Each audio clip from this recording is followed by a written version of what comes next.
Only what you've taken to heart can be given from the heart. I'm often asked by my friends who are outside my intensely Jewish bubble, what are you learning to do in rabbinical school?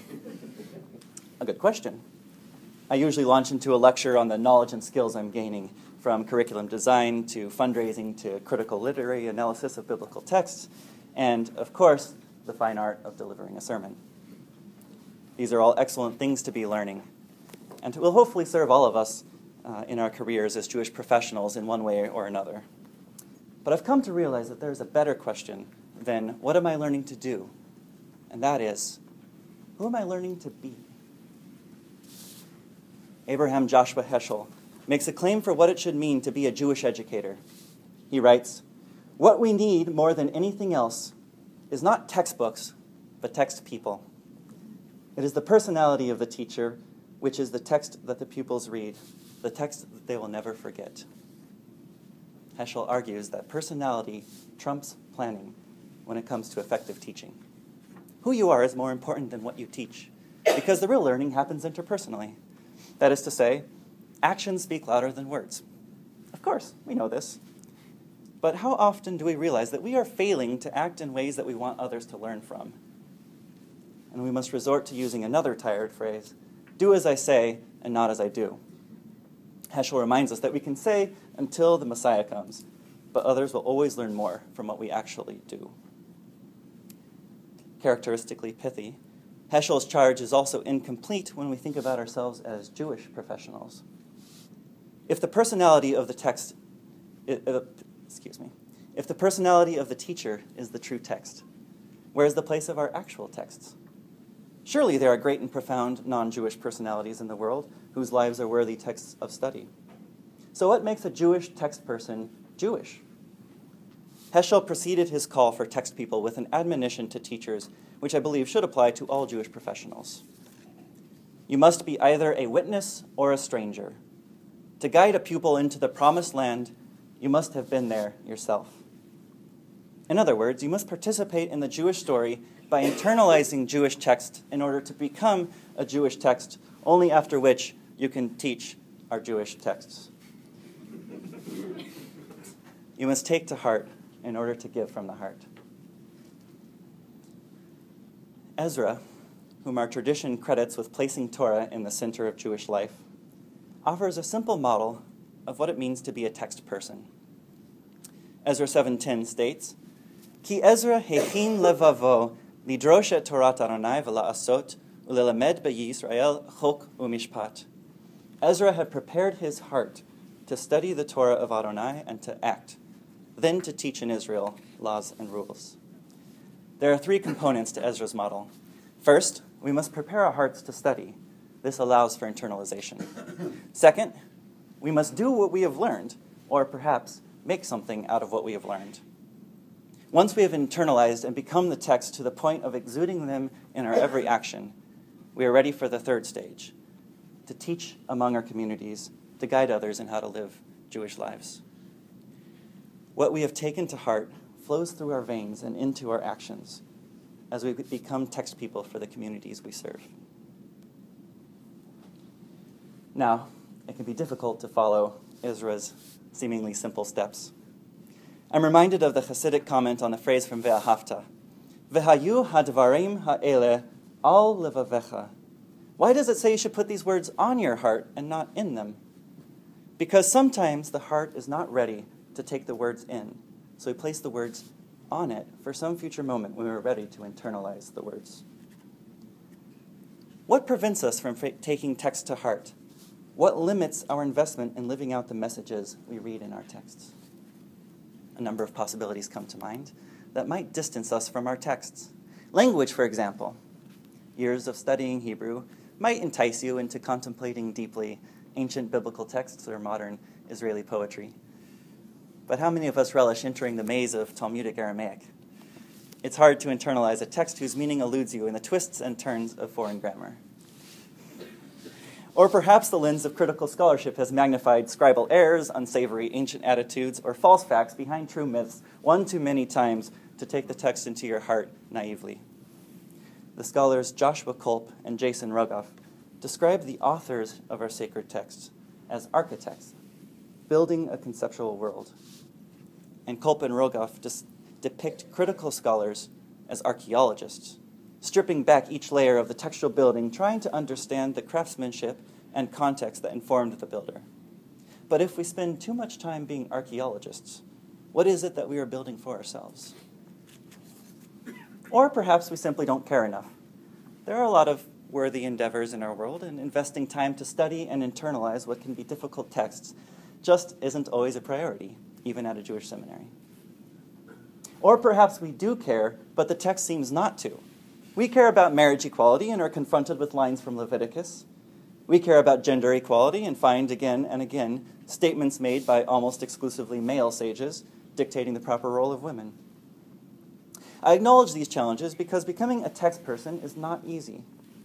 The Reverend James Lawson said once that the Bible has stories with conflicting morals because it demands that we have agency, that we continue to exercise choice even when we study our most sacred scriptures. The ability to choose and study and internalize some texts in our canon, but not others, can put into question the integrity of the process.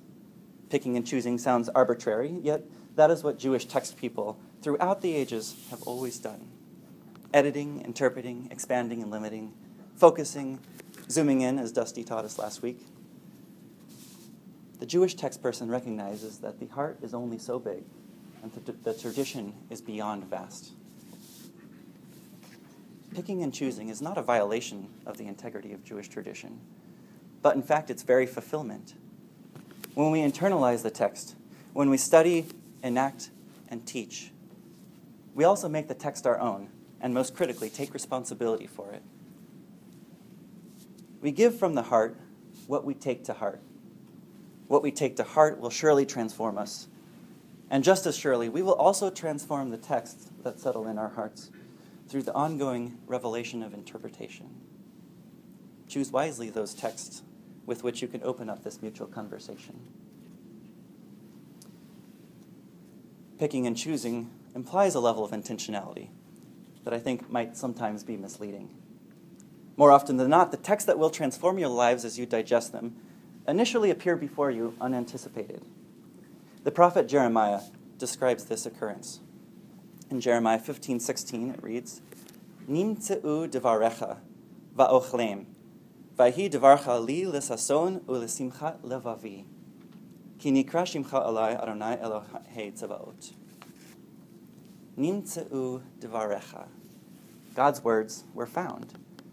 The odd passivity here indicates that both that Jeremiah was not anticipating this textual discovery, but also that the words were not forced on him. He chooses what happens next. Va'ochlem. Jeremiah chooses to consume these words, or more simply, he eats them. Is there a more vivid metaphor for internalization? Once these words are found by Jeremiah, he puts them inside himself and begins to digest them. V'hi dvarcha li l'sason u'lesimcha levavi. And as Jeremiah digests these words, they reach his heart and make it rejoice. How do you know that you have become a text person? When your heart rejoices in the texts that you have internalized. But that isn't the end of the story. Jeremiah explains that his happiness comes from the result of his consumption of divine devarim, which is that God's name is now called upon him. It's an unusual phrase to have God's name called upon you, but it seems to mean that having internalized God's words, Jeremiah is now publicly associated with God's name, and consequently, God's mission. So, how do you know you've become a text person? When your heart rejoices in the text you have internalized, which have given you a mission, that is, a way of life or a task in life. But even that isn't the end of the story. The very next verse in Jeremiah 15:17 reads, I have not sat in the company of revelers and made merry. I have sat lonely because of your hand upon me, for you have filled me with gloom. What? Mere seconds ago, we were witnessing Jeremiah's joy, and now the very same cause, the words he consumed, which led him to his mission, leaves him lonely and filled with gloom. So, how do you know you've become a text person? When not only do you rejoice in your mission, but you endure the inevitable costs, conflicts, and consequences of being a change agent that being a text person entails. Only by taking to heart the most important words you find in your lifetime will you be able to keep giving from a heart that may sometimes feel broken. Vaydaber Adonai el Moshe lemor, Daber el bnei Yisrael, vayikhu li truma, me'et kol ish asher yidavinu libo, tikhu et trumati. God speaks to Moses, take gifts for me from each person whose heart is generous. The rabbis argue that giving does not require that giving must come from the heart. The system of tzedakah, after all, is predicated on obligation, not charity. Obligatory giving envisions systemic justice and disciplined individuals who comprise a just society. But Parshat Truma speaks to the text person and understands that for the text person, generosity flows from nourishment, not discipline. We as Jewish professionals understand that obligation is a cornerstone of the conversation of Jewish community. But we must also remember that obligation piles words onto our hearts, not into them. We must remember to follow Ezra's example and act not because we are obligated, but because we have prepared our hearts when studying the text that will shape our actions. We must consume text like Jeremiah consumed God's word. We must allow our Jewish texts into our hearts, and we must then take on our unique missions that will bring us both joy and pain. So when you are asked, what is it that you are learning at Hebrew Union College? Perhaps you might say, I'm learning to be me. And when you're asked to clarify what it means to learn to be you, you might say, I, as a Jewish professional, am learning how to give my unique gifts from the heart because I have taken the Jewish text that I have found and struggled with and consumed and loved. I have taken those texts to heart.